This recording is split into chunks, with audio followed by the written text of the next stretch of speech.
नमस्कार, first India news के special show health first में आप सभी का बहुत बहुत स्वागत है। और आज हम जिस बीमारी के बारे में चर्चा करने वाले हैं वो एक ऐसी बीमारी है जिसको सुनते ही आप शायद डर जाएंगे और आपके मन में हजारों सवाल जरूर आएंगे।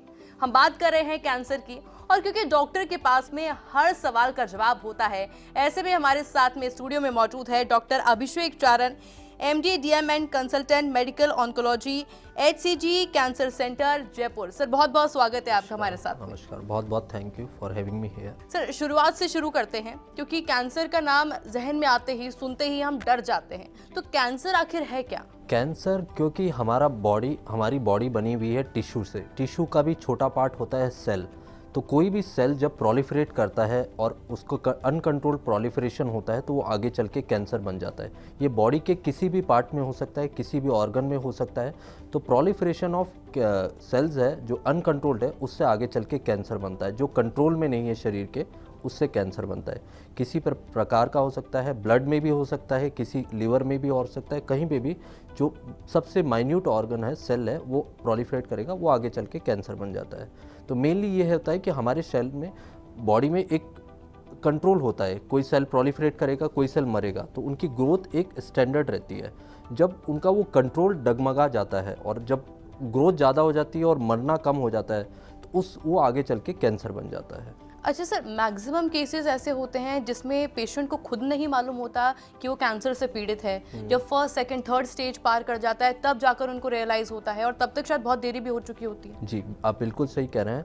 Most of the solid malignancy और हिमैट में भी क्या होता है कि जैसे आप मान लीजिए फॉर एग्जांपल लंग का ले लीजिए। लंग पेशेंट 90% स्टेज थर्ड या फोर्थ तक आते हैं। इसका कारण क्या है? फर्स्ट और सेकंड स्टेज में कोई सिम्टम ही नहीं आएगा, पेशेंट को पता ही नहीं लगेगा कि उसके कोई अंदर गांठ बढ़ रही है, बड़ी हो रही है। जब वो गांठ काफ़ी बड़ी हो जाएगी 7 से 8 सेंटीमीटर और उसको सिम्टम देने लगेगी, छाती में दर्द, खांसी में, बलगम में खून आना, तब उसे लगेगा कि कोई दिक्कत है।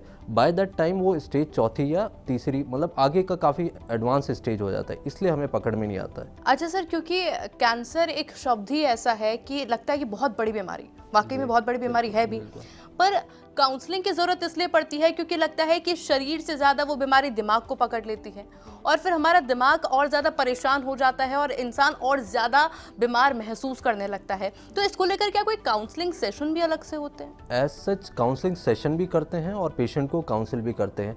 पहली बात तो कैंसर एक पेशेंट को नहीं आता, ये पूरे परिवार के लिए बीमारी आती है। पूरे परिवार का जो मनोबल होता है उसको गिरा देती है। तो उसके लिए पहले तो फर्स्ट स्टेप होता है काउंसलिंग में डॉक्टर, क्योंकि पहला इनकाउंटर डॉक्टर से ही होगा आपका। पहला आप उन्हीं के पास जाएंगे। डॉक्टर सबसे पहले पेशेंट को काउंसिल करता है, परिवारजनों को काउंसिल करता है, पूरा बताता है बीमारी क्या है, किस लेवल की है, क्या आगे ऑप्शन है, क्या करना है हमें। उसके बाद में अलग अलग तरह के काउंसलिंग सेशन भी होते हैं। साइको ऑन्कोलॉजिस्ट होते हैं, उनके पास हम भेजते हैं रेफ़र करने के लिए। वो अगले की अभी क्या स्थिति है, मनोस्थिति के हिसाब से उन्हें काउंसिल करते हैं, अलग तरह के फीडबैक देते हैं। और वो भी अलग अलग सेशन होते हैं as per the hospital facility. और ये बहुत बड़ा रोल प्ले करता है, बहुत ज़रूरी है, क्योंकि एक बार मनोबल टूट जाता है मरीज का और परिवारजनों का, तो फिर वो बहुत ही आगे इलाज में भी दिक्कतें आती है। अच्छा सर, इंडिया में अगर केसेस की बात की जाए कैंसर के, तो लगभग कितने का आंकड़ा होगा? इंडिया में 2020 में ग्लोबोकैन डेटा है, WHO ने ये डेटा निकाला था ग्लोबोकैन का। उसमें 14 लाख कैंसर डिटेक्ट हुए थे एक साल में, और 9.5 लाख डेथ हुई हैं उनमें। सबसे ज़्यादा कैंसर इंडिया में मेल में आया जाता है oral cavity, head and neck oral cavity, जो नॉर्थ इंडिया में ज़्यादा पाया जाता है। उसका रीज़न है तंबाकू सेवन। तंबाकू इन द फॉर्म ऑफ गुटखा ले लीजिए आप, या बीड़ी या सिगरेट, उस फॉर्म में। और उसके बाद में लंग है, उसके बाद में ईसोफेगस आता है। ये तो हो गया मेल में। लेडीज़ में सबसे पहले आता है ब्रेस्ट कैंसर, उसके बाद में सर्वाइकल, उसके बाद ओवरी। तो ओवरऑल इंडिया में 14 लाख डिटेक्ट हुए हैं। इंडिया में अभी कैंसर डेथ चौथे नंबर पे आता है। US UK में नंबर 1 कॉज ऑफ डेथ है कैंसर। इंडिया में क्यों चौथे पे डिस्पाइट इतनी पॉपुलेशन? क्योंकि रिपोर्टिंग कम है। हॉस्पिटल रजिस्ट्रीज होती हैं, पॉपुलेशन बेस्ड रजिस्ट्री, उनमें डिटेक्ट नहीं आता, डेटा नहीं आता है। जैसे जैसे अभी एडवांस हो रहा है टाइम के साथ और बेटर हमारा डेटा कलेक्शन हो रहा है, ये 2030 तक नंबर 1 कॉज ऑफ डेथ हो जाएगा इंडिया में भी। US UK में तो ये नंबर 1 है लास्ट 2 डेकेड से। अच्छा सर, इसको ये भी माने कि हम लोग ज़्यादातर जल्दी से डॉक्टर्स के पास जाते नहीं, अगर कोई तकलीफ भी हुई तो हम घरेलू इलाज करना भी शुरू कर देते हैं, जो कि शायद बहुत भारी पड़ता होगा। क्योंकि कैंसर के क्या है, सिम्टम बड़े वेग होते हैं। आपको मतलब पेट में दर्द हुआ, पेट में दर्द एसिडिटी से हो सकता है, फूड पॉइजनिंग से हो सकता है, और कोई नहीं सोचता कि कैंसर होगा। दैट इज़ वो बैक लास्ट ऑप्शन होता है आपके दिमाग में। तो पेशेंट पहले फिजिशियन के पास जाता है या देसी खुद ही जाके दुकान पे एसिडिटी की दवाई ले लेता है। ये नॉर्मल ह्यूमन टेंडेंसी है, ये इंडियंस में और ज़्यादा पाई जाती है, और इससे कई बार ये ज़रूर पाया जाता है कि लेट डिटेक्शन होता है। इग्नोरेंस थोड़ा इंडियन सोसाइटी में और अपने कल्चर में है कि हम इग्नोर करते हैं खासकर हेल्थ को, तो उससे लेट डिटेक्शन तो होता है। बिल्कुल सही। अच्छा sir, most common age group males और फीमेल्स में क्या होता है कैंसर डिटेक्ट करने का? एज सच कोई एज ग्रुप नहीं है, पर बताया जाता है जैसे जैसे एज आपकी एडवांस होती है वैसे वैसे रिस्क बढ़ता है। पर पीडियाट्रिक में भी कैंसर पाया जाता है, मिडिल एज में भी होता है, अलग अलग फॉर्म के कैंसर होते हैं। पर जैसे आपकी एज एडवांस होगी, आपका इम्यून सिस्टम वीक होगा, आपका एक्सपोजर ज़्यादा होगा, आपके जीन म्यूटेशन ज़्यादा होंगे, तो एल्डरली में ज़्यादा मोर कॉमन है। अच्छा, इसे डायग्नोज कैसे किया जा सकता है सर? डायग्नोसिस के डिपेंड करता है कौन सा टाइप है, क्या है। तो 3 मॉडलिटी होती है डायग्नोसिस की। पहली होती है कि आप पहले पेशेंट को देखें, आप फिजिकल एग्जामिनेशन करें, फिर आप उसका डायग्नोसिस, जैसे आपको कुछ लगा है तो आप उसका स्टेजिंग वर्कअप कराएं, स्कैन कराएं, सीटी स्कैन कराएं, पेट कराएं, एमआरआई कराएं, जो आप डिपेंड करता है कौन सा कैंसर को आप एड्रेस कर रहे हैं। और उसके बाद में कंफर्मेशन के लिए आपको बायोप्सी या एफएनएसी ये ज़रूरत होती है। जनरली बायोप्सी प्रेफरेबल होती है क्योंकि टिश्यू एडिक्वेट क्वांटिटी में मिल जाता है और आगे के टेस्ट के लिए सहूलियत होती है। अच्छा सर, क्योंकि पहले की अपेक्षा अब की बात की जाए तो लाइफस्टाइल बहुत ज़्यादा बदल चुकी है, खान पान बहुत ज़्यादा बदल चुका है, और एक्सरसाइज हम लोग इतना नहीं करते हैं, तो क्या इसका असर भी कैंसर पे पड़ता है? बिल्कुल पड़ता है। डाइट का बहुत बड़ा रोल है। हालांकि काफ़ी स्टडीज़ हुई हैं, वो कहती हैं कि डाइट का रोल नहीं है। पॉजिटिव स्टडीज़ भी हैं, नेगेटिव स्टडीज़ भी हैं, पर क्योंकि इतना ज़्यादा आजकल पेस्टिसाइड और ये सब यूज़ है, उससे काफ़ी अफेक्ट होता है। डाइट का बहुत बड़ा रोल है। ब्रेस्ट कैंसर और कोलोन कैंसर में बताते हैं कि हाई फैटी डाइट लेने से आपका रिस्क बढ़ता है, और नॉन वेज डाइट का भी कुछ कहते हैं, पर ये स्टडीज़ में एक कंक्रीट रिजल्ट नहीं है। कुछ पॉजिटिव स्टडी है, कुछ नेगेटिव स्टडी है। फिर भी एडल्ट्रेटेड फूड आप लेते हैं तो वो बेशक आपको रिस्क बढ़ाता है। तो इसमें आप कंक्रीट नहीं कह सकते क्या है, पर रिस्क ज़रूर है इसमें। अच्छा सर, टाइप्स ऑफ कैंसर आपने बताया, मैं ट्रीटमेंट के बारे में आपसे जानूंगी, पर उससे पहले मैं सिम्टम्स आपसे जानना चाहूँगी कि मोस्टली वो सिम्टम्स क्या होते हैं, और क्या मेल और फीमेल में अलग अलग सिम्टम्स महसूस किए जा सकते हैं? देखिए, डिपेंड करता है, हर कैंसर अलग अलग टाइप का है। जैसे ब्रेस्ट कैंसर है तो पेशेंट को लगेगा लंप है ब्रेस्ट में या गांठ है। लंग कैंसर है, पेशेंट को ड्राई कॉफ होगा। तो अलग अलग गैस्ट्रिक कैंसर है तो उनको खाना नहीं खा पाएंगे, सॉलिड खाना नहीं खा पाएंगे, लिक्विड खा पाएंगे। पर मेनली आप कॉमन सिम्टम्स में देखें तो वेट लॉस हो गया, थकावट हो गई, और आपका ये मेनली सिम्टम होता है। भूख कम लगना, ये वेग सिम्टम्स है। पर इसका मतलब ये नहीं कि ये सिम्टम है तो कैंसर ही होगा। वो डायग्नोसिस में, आपके डिफरेंशियल डायग्नोसिस में नीचे आता है, ऊपर आपके न्यूट्रिशन, अनीमिया, काफ़ी चीज़ें आती हैं। तो इन्हीं वेग सिम्टम की वजह से ही कैंसर का फिनोमेना ऐसा है कि वो लेट डिटेक्ट होता है। अच्छा सर, अब ट्रीटमेंट की बात कर ली जाए, अलग अलग ट्रीटमेंट इसके होते हैं? बिल्कुल, अलग अलग ट्रीटमेंट होता है। कैंसर के 3 मॉडलिटी होते हैं। सर्जरी होता है, कीमोथेरेपी, इम्यूनोथेरेपी, बाकी एंड एक होता है रेडिएशन थेरेपी। मेनली अगर पेशेंट अगर सर्जिकल ऑप्शन है तो सर्जरी में जाता है। कुछ पेशेंट में सिर्फ कीमोथेरेपी का रोल होता है, जैसे ब्लड कैंसर्स होते हैं, लिम्फोमास होते हैं, उनमें सिर्फ कीमोथेरेपी वगैरह होती है। कुछ में रेडिएशन, जैसे हेड एंड नेक हो गया या सर्वाइकल कैंसर हो गया, जो लेडीज़ में सेकंड मोस्ट कॉमन कैंसर, उनमें रेडिएशन का रोल है। तो डिपेंड करता है टाइप क्या है, स्टेज क्या है, उस हिसाब से ट्रीटमेंट। अच्छा सर, सबसे ज़्यादा मैं नोटिस करी जिक्र आपने सर्वाइकल कैंसर और ब्रेस्ट कैंसर का जिक्र किया महिलाओं के अंदर, क्या इसकी कोई खास वजह भी है? सर्वाइकल कैंसर का इंडिया में इसलिए है कि एचपीवी इन्फेक्शन होता है, वो इंडिया में मोस्ट कॉमनली पाया जाता है। बिकॉज ऑफ अनहाइजीनिसिटी इंडिया में एचपीवी बहुत प्रेवलेंट है। अभी लेटेस्ट बजट में भी इंडियन मोदी गवर्नमेंट ने अनाउंस करा है कि वो वैक्सीनेशन अवेलेबल कराएंगे यंग गर्ल्स को from age 9 to 26। HPV vaccine होता है, सर्वेरिक्स या गर्डासिल, वो प्रिवेंट करेगा एचपीवी वैक्सीन। तो जो सर्वाइकल कैंसर है वो मेनली एचपीवी इन्फेक्शन से होती है और वो प्रिवेंटेबल है। गवर्नमेंट ऑफ इंडिया ने भी अब वैक्सीनेशन लाया है यंग गर्ल्स के, जिससे 90% चांसेस है कि सर्वाइकल कैंसर कम हो जाएगा। इंडिया में भी most common second cancer ladies में सर्वाइकल आता है। ब्रेस्ट नंबर 1 है इंडिया में, क्योंकि ब्रेस्ट विद एज होगा, एज, ओबेसिटी, मतलब ये सारा मेटाबॉलिक सिंड्रोम जो है उस सब से, डाइट वगैरह उन सब से ब्रेस्ट कैंसर मोस्ट कॉमन है। तो जो मोस्ट कॉमन कैंसर, हमारा विशेष ध्यान उन पे होना चाहिए कि टाइमली डिटेक्ट कर पाएँ, क्योर कर पाएँ। अच्छा sir, exact total type of cancer होते कितने हैं, और सबसे ज़्यादा खतरा, मेल की बात कर लीजिए, फीमेल के लिए तो आपने बताया भी, किसका सबसे ज़्यादा खतरा होता है? सब कैंसर खतरनाक है, पर टाइमली डिटेक्शन है तो सब कैंसर क्योरेबल है। सारे कैंसर क्योरेबल है अगर आपने टाइमली डिटेक्ट कर दिया। इंडिया में मोस्ट कॉमनली, नॉर्थ इंडिया में खासकर, हेड एंड नेक कैंसर बहुत कॉमन है। हर दूसरा तीसरा male patient head and neck में, यहाँ पे टंग में या बक्कल म्यूकोजा में या जीभ में या आगे तालू पे, उन कैंसर में आता है बिकॉज ऑफ टबैको च्यूइंग।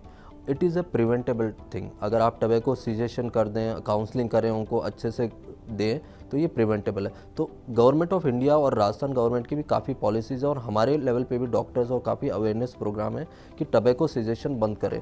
आप देखते होंगे टबैको पैकेट होता है, 80% उसमें लिखा होता है, 80% एरिया ऑक्यूपाइड करते हैं वो, कि इट हैज़ टू बी और अवॉइडेड। उसके बाद में भी सबसे ज़्यादा उसके कंज्यूम बाद किया में भी जाता है। एक कॉटपा रूल है गवर्नमेंट ऑफ इंडिया का, COTPA, वो 2000 में आया था। उसके बाद में उसके 2-3 और उसमें संशोधन हो चुके हैं। उसमें बताते हैं पब्लिक प्लेसेस में स्मोकिंग नहीं होनी चाहिए। आप फिल्म देखने जाएंगे तो उसमें वो बताते हैं कि ये सब है। Still despite all these measures अभी भी काफ़ी प्रेवलेंट है ये टोबैको। ये कम करना ज़रूरी है, उससे हम काफ़ी हद तक हेड एंड नेक कैंसर कम कर सकते हैं। अच्छा सर, क्योंकि थेरेपी के बारे में भी आप कुछ देर पहले जानकारी दे रहे थे, तो कितने टाइप की थेरेपी होती है, कुछ एक्सप्लेन करेंगे उसके बारे में? ज़रूर। टाइप ऑफ थेरेपी में अलग अलग प्रकार की होती है। कीमोथेरेपी मोस्ट कॉमनली यूज़ होती है। कीमोथेरेपी ड्रग होता है जो NS नॉर्मल सलाइन या फिर D5 बॉटल्स जो ड्रिप कहते हैं हम, उनमें दिया जाता है और थ्रू कैन्यूला आपके जाएगा। ये कीमोथेरेपी बहुत 100 साल से यूज़ करी जा रही है ऑलमोस्ट। कीमोथेरेपी बेसिक ड्रग है जिससे आप कैंसर सेलों को मारते हैं, इसलिए उसका नाम कीमोथेरेपी है। आजकल जो नई टेक्निक आई है वो है इम्यूनोथेरेपी। इम्यूनोथेरेपी क्या करती है, आपकी इम्यून सिस्टम को ऑगमेंट करती है, बढ़ाती है, जिससे आपका इम्यून सिस्टम कैंसर सेल को आइडेंटिफाई करेगा और उसको मारेगा। ये इम्यूनोथेरेपी है।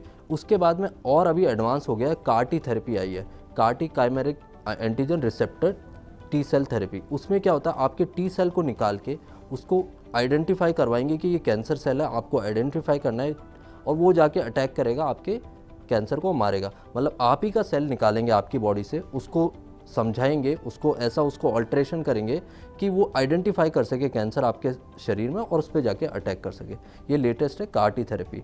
इसके अलावा बोन मैरो ट्रांसप्लांट थेरेपी होती है, जिसमें हम ब्लड कैंसर्स या लिम्फोमास इन सब में यूज़ करते हैं, जिसमें हम पेशेंट का या फिर उसके रिलेटिव्स या जो है उनसे बोन मैरो के सेल्स लेते हैं, स्टेम सेल लेके पेशेंट को कीमो देते हैं और वापस बोन मैरो में उसको ट्रांसफ्यूज़ करते हैं। उसको बोन मैरो ट्रांसप्लांट थेरेपी कहते हैं। अच्छा sir, if I am not wrong, chemotherapy सबसे ज़्यादा यूज़ की जाती है शायद? कीमोथेरेपी बिकॉज इट इज़ सबसे पहले वो मतलब डिस्कवर हुई। अच्छा, इसके कोई टाइप भी होते हैं?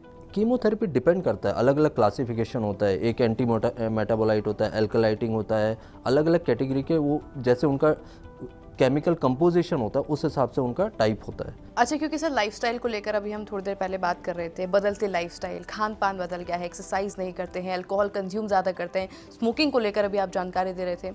कौन सी हेल्दी लाइफस्टाइल वो हो सकती है जिससे हम कैंसर से थोड़ा दूर रख सकें? बेसिकली ये है, आप अच्छे से रेस्ट करें, आप नॉर्मल लाइफ फॉलो करें, आप अच्छे टाइम पे खाएं पिएं, टाइम से आप घर का खाएं, पूरा अच्छे से पानी पिएं, आप योगा वगैरह करें, आप घूमें फिरें टाइम से, बाहर की चीज़ें कम यूज़ करें। आप एडल्ट्रेशन बहुत ज़्यादा हो गया, हर चीज़ में एडल्ट्रेशन है, पानी से लेके हर चीज़ में मिलावट है। जितना अवॉइड कर सकें वो करें। थोड़ा अपने फिज़िकल हेल्थ पे ध्यान दें, स्ट्रेस नहीं लें। और डाइटरी मॉडिफिकेशन से पाया जाता है कि 3-4 कैंसर जैसे ब्रेस्ट हो गया, कोलोन हो गया, प्रोस्टेट हो गया, इनकी कुछ स्टडीज़ में ये है कि इंसिडेंस कम हो जाता है। तो बहुत बड़ा रोल प्ले करता है आपकी डाइट क्या है, इस पे बहुत ज़रूर काम करना है। और एडल्ट्रेशन आज के ज़माने में जितना हो गया है, हर चीज़ में एडल्ट्रेशन।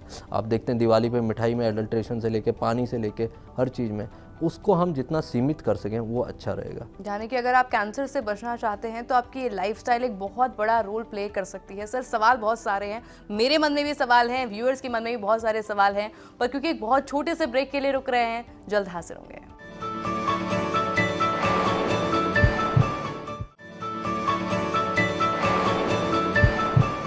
ब्रेक के बाद आप सभी का एक बार फिर से स्वागत है। और क्योंकि सवाल काफी ज्यादा और जवाब के लिए हमारे साथ में डॉक्टर लगातार मौजूद हैं।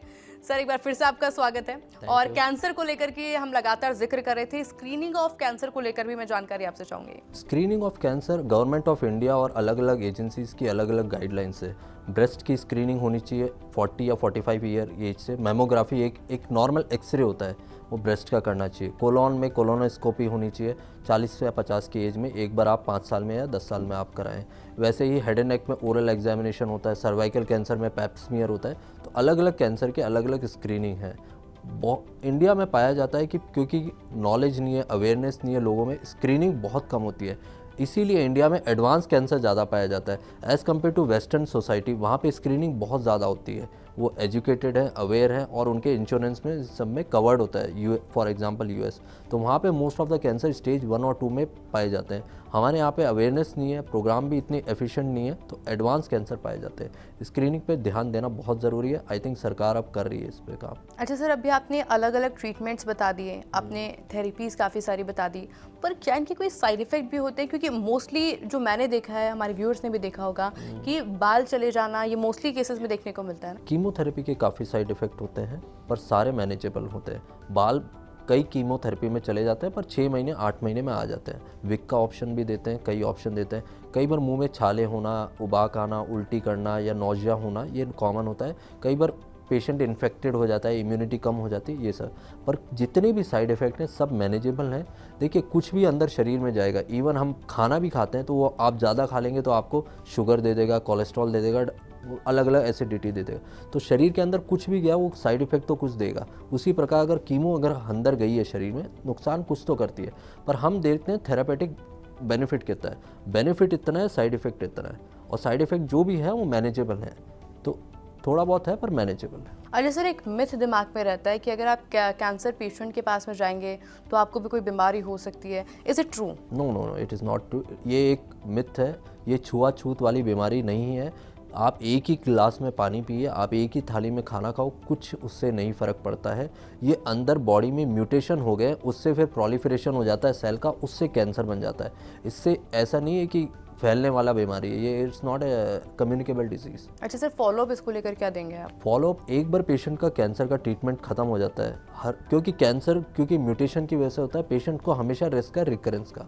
इवन लाइफ टाइम फॉलोअप की ज़रूरत पड़ती है। इवन अगर 25 साल की उम्र में पेशेंट डायग्नोस हुआ है, 27 साल की उम्र में उसका ट्रीटमेंट खत्म हुआ, जितने साल वो जिएंगे उनको लाइफ टाइम फॉलोअप होता है। इनिशियल फॉलोअप 3-3 महीने, 6-6 महीने में होता है, देन एनुअली 2 साल ऐसे होता है, क्योंकि रिकरेंस रिस्क होता है एक तो वो। दूसरा, side effect of the treatment. 5 साल बाद में भी किसी को हार्ट की कोई दिक्कत हो जाए या कुछ दिक्कत हो जाए तो फॉलोअप इज़ वेरी इंपॉर्टेंट। अच्छा सर, जिनको कैंसर होता है, जिनका ट्रीटमेंट चल रहा है, तो क्या वो हेल्दी एक्सरसाइज नहीं कर सकते या फिर खान पान उनको बिल्कुल चेंज करना होगा? ऐसा भी होता है? नहीं, ऐसा कुछ नहीं है। पेशेंट अपनी नॉर्मल दिनचर्या फॉलो करे, एक्सर्शन अवॉइड करना चाहिए, जितना अगर बॉडी उनको अलाउ करे उतना काम करना चाहिए। एज सच कोई अलग से इंस्ट्रक्शन नहीं होते कि आपको रेस्ट ही करना है, आपको ये करना है, आपको वो करना है। एक ज़रूर हम एडवाइस करते हैं कि आप पब्लिक प्लेसेस थोड़ी अवॉइड करें, क्योंकि जो कैंसर का पेशेंट है और जो कीमो ले रहा है उसकी इम्यूनिटी थोड़ी एज़ कम्पेयर टू नॉर्मल इंसान कम होती है, तो वो उनको ज़्यादा रिस्क है कि उनको इन्फेक्शन लग जाएगा। तो ये थोड़ा है कि पब्लिक प्लेसेस अवॉइड करें। जैसे कोविड टाइम था, ये सब था, तो मास्क आप पहने थोड़ा, और घर का रहें, घर पे रहें, हेल्दी खाएं। एज सच आप नॉर्मल लाइफ रूटीन फॉलो करें। अगर आपके शरीर में कैपेसिटी है and if you feel good, आप एक्सरसाइज कीजिए, कोई रिस्ट्रिक्शन नहीं है। अच्छा सर, आजकल बच्चों में भी क्या जो कैंसर पेशेंट्स बढ़ते जा रहे हैं, और पहले की अपेक्षा में अब बात करूँ तो कैंसर पेशेंट्स में वृद्धि होती जा रही है, बढ़ रहे हैं केसेस। इसकी मुख्य वजह आप क्या समझते हैं? मुख्य वजह यह है कि डेटा अच्छे से अब कलेक्ट हो पा रहा है हमारे पास। पहले इतना अपने अवेयरनेस नहीं था, नॉलेज भी नहीं आता था, होता था कैंसर पहले भी। दूसरा, इतना एडल्ट्रेशन और वो सब हो गया है, तो उससे ऑब्वियसली इंसिडेंट बढ़ रहे हैं, और थोड़ा रिपोर्टिंग बेटर हो गई, इसलिए हमें ज़्यादा पता लग रहा है। बच्चों का आपने जिक्र करा, बच्चे, मैंने बहुत आई लव ट्रीटिंग किड्स। 6 महीने मैंने बहुत ही पीडियाट्रिक में ही काम करा है मेनली, और बच्चों में मोस्ट कॉमनली ब्लड कैंसर पाया जाता है। Blood cancer is 70% curable. Adult में आप 70% रेट भूल जाइए, आप ब्लड कैंसर में इतना नहीं हो पाता, बट ब्लड कैंसर बच्चों में बहुत अच्छा क्यूरेबल है और बहुत कॉमन भी है, और उनको ट्रीट करके पूरा नॉर्मल एंड देन फॉलोअप में मैंने देखा है बहुत अच्छी लाइफ जीते हो। अच्छा सर, क्योंकि काफ़ी समय से आप कई सारे कैंसर पेशेंट्स को नई लाइफ दे रहे हैं, आपको लगता है कि जागरूकता पहले से अब ज़्यादा आई है? आज के जो सोशल मीडिया का ज़माना है, आजकल गूगल इतना इजीली अवेलेबल है, आप एक चीज़ डालो गूगल पे 1000 रिजल्ट आएंगे, तो वो अवेयरनेस तो बढ़ी है with time, there is no doubt. इसीलिए डेटा कलेक्शन बेटर हुआ, इसीलिए पेशेंट थोड़े जल्दी आ रहे हैं, थोड़ा ट्रीटमेंट के। पहले तो it was a taboo, cancer पता लगा टैबू है, ये तो बस कुछ हो नहीं सकता एंड गिव अप कर देते थे। अब लोग थोड़ा पॉजिटिव आए हैं, लोगों में समझ आई है कि टाइमली डायग्नोस कर लिया तो बच सकते हैं और हमारे पास आगे ट्रीटमेंट है। तो काफ़ी फ़र्क आया है और आई थिंक आने वाले टाइम में और बेटर होगा। अच्छा सर, क्योंकि जैसा कि अभी आपने भी जिक्र किया कि कैंसर का नाम आना मतलब लगता था कि शायद अब तो नहीं बच पाएंगे, तो मुझे लगता है कि बॉडी से ज़्यादा मेंटल गेम ज़्यादा है और इस वजह से इंसान और भी ज़्यादा परेशान हो जाता है। एक मैसेज जो कि आप देना चाहें सभी व्यूअर्स को कि कैंसर का मतलब ये नहीं है कि आपके जीवन खत्म हो गया है, आपकी लाइफ खत्म हो गई है, बल्कि आप उसको ओवरकम भी कर सकते हैं। मैं आपको एक छोटा सा एग्जांपल देता हूँ। जैसे आयोटिक वॉल का कोई डिजीज़ हो गया, उसमें भी पेशेंट का लाइफ एक्सपेक्टेंसी कैंसर के पेशेंट से कई बार कम होता है, 6 महीने होता है, पर वो इस मेंटल वो उसमें नहीं रहता है कि मैं जीऊँगा कितना, मैं यूँ। ये डायग्नोसिस, ये बीमारी ऐसी है कि पेशेंट गिव अप कर देता है, फैमिली गिव अप कर देती है। तो मेरा यही है, आप भरोसा रखें, टाइमली डायग्नोस करवाएं, कोई इसमें इश्यू नहीं है, ट्रीटेबल है टाइमली डायग्नोसिस में। Sir give up meaning what, मतलब गिव अप से मैं क्या समझूं? गिव अप का मतलब ये मैं कहूँगा कि पेशेंट जैसे ही डायग्नोसिस सोचता है, एक पुरानी धारणा बनी आ रही कि अब तो कुछ नहीं हो सकता, बिल्कुल, अब हम इट्स अ लाइसेंस कि भाई अब हमारा टाइम आ गया। ऐसा नहीं है, काफ़ी कैंसर ट्रीटेबल है, इतना एडवांस हो गया है। इवन जो स्टेज 4 हैं, जिनको हम पूरा ठीक नहीं कर सकते, उनमें भी हम काफ़ी, ये है कि उनकी लाइफ एक्सपेक्टेंसी इंक्रीज़ कर सकते हैं, उनकी सफरिंग कम कर सकते हैं। तो अब वो पुराना ज़माना नहीं रहे कि कैंसर हुआ तो बस अब कुछ नहीं हो सकता है, ये अब टाइम जा चुका है। अच्छा सर, कैंसर की स्टेजेस कितनी होती है और सेफ स्टेज कौन सी है और सबसे ज़्यादा रिस्की स्टेज कौन सी है? सॉलिड कैंसर की 4 स्टेजेस होती हैं depending on the type of cancer. Up to 3rd stage most of the cancers are curable and treatable. Even 4th stage में भी है, treatment option is available, but एक ये रहता है कि पूरा हम उनको ठीक ना कर सकें, कुछ बीमारी रह जाए। 4th स्टेज का मतलब होता है कि बीमारी कहीं और, यहाँ से शुरू होकर कहीं और भी फैल गई। मान लीजिए लंग कैंसर है, लंग से वो होके हड्डी में फैल गई है या फिर कहीं और लीवर में आ गई, तो वो स्टेज 4 हो जाता है। तो फैल जाने वाले कैंसर को हम दबा के रख सकते हैं, कंट्रोल कर सकते हैं, पूरा क्योर नहीं कर सकते। हालांकि ट्रीटमेंट ऑप्शन उसमें भी बहुत सारे हैं, पर मेरा यही मैसेज रहेगा व्यूवर्स के लिए, आप थोड़ा अवेयर रहें, टाइमली डायग्नोस कराएं। अर्ली कैंसर ट्रीटेबल है, क्योरेबल है, इवन एडवांस कैंसर भी ट्रीटेबल है। क्योर उतना नहीं कर पाए हम, वो बात अलग है, पर अवेयर रहना और अपने आप को, अपनी बॉडी कुछ साइन देती है, कैंसर हमेशा कुछ आपको सिग्नल देगा, कोई दिक्कत है शरीर में, उसको आप मतलब इग्नोर ना करें, उसको आप आइडेंटिफाई करें, उसको एड्रेस करें और उसके आगे काम करें। अच्छा सर, क्योंकि हम तो वर्ल्ड कैंसर डे भी बनाते हैं, पूरे देश में क्या अंतर्राष्ट्रीय भी बनाया जाता है, क्या तरक्की हो रही है पहले के मुकाबले? अब पहले के मुकाबले बहुत ज़्यादा तरक्की हो गई है। अभी जो स्क्रीनिंग प्रोग्राम मैं आपको बता रहा था, ओरल कैविटी से लेकर सर्वाइकल, अभी गवर्नमेंट ऑफ इंडिया ने इस 2024 के बजट में उन्होंने ये सर्वाइकल कैंसर का जो वैक्सीनेशन लाए हैं, तो काफ़ी एडवांस हो गया है। ट्यूमर रजिस्ट्रीज बेटर हो गई है। इंडिया में 14 लाख केस बताए गए 2020 में, कोई सोच नहीं सकता था। हालांकि ये नंबर अभी भी बहुत अंडर रिपोर्टेड है, पर इतना रिपोर्टिंग बेटर हो गई है, अवेयरनेस बेटर हो गई है, टाइमली डायग्नोसिस बेटर हो गई है। इंडिया में 10 साल पहले स्टेज 4 ही आते थे most of the case, early cancer detect ही नहीं होते थे, वेस्टर्न सोसाइटी में होते हैं। अब अर्ली केसेस भी हमें देखने को मिल गई है। तो विद जैसे जैसे हमारा देश ऊपर जा रहा है, ये चीज़ों में भी काफ़ी सुधार हो रहा है। यानी कि देखिए कि लाइफस्टाइल तो आपको चेंज करने की ज़रूरत ही है, पर अगर आपको कोई भी सिम्टम्स अपने में महसूस होते हैं तो उसको स्टेज 4 तक पहुंचने ही मत दीजिए। स्टेज 1, 2, 3 पे ही आप कोशिश करिए कि जितनी जल्दी हो सके आप डॉक्टर के पास जाएं, कंसल्ट करें, अपने प्रॉपर टेस्ट करवाएं और लाइफस्टाइल बदलना तो बहुत ही ज़्यादा ज़रूरी है ताकि आप भी कैंसर से बच पाएँ। तो आज के हमारे स्पेशल एपिसोड में बस इतना ही, मुझे दीजिए इजाज़त, नमस्कार।